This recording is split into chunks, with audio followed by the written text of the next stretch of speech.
আজকে ছিল ক্রিসমাস, সন্ধ্যা পুজো দিয়ে দুজনে রেডি হয়ে গেলাম। পুচি আমাদের পথ আটকে ধরে রেখেছিল। তারপরে আমরা সবাই মিলে বেরিয়ে পড়লাম মেলার উদ্দেশ্যে। বাবাকে বাড়ির চাবিটা দিয়ে দিলাম, আর বাবা আমাকে ক্রিসমাস উপলক্ষে দিল এই চকলেট। তারপরে আমরা তিস্তা করলা উৎসবে চলে এলাম, ও টিকিটটাও কেটে নিল।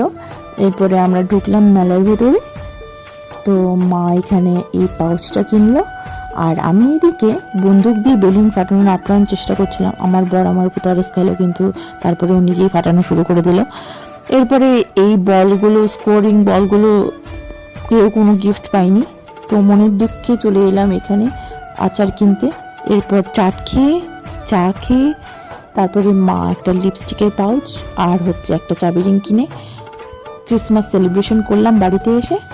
মা আবার অ্যানিভার্সারি সেলিব্রেট করতে পারেনি, দুটোই একসাথে করে নিলাম।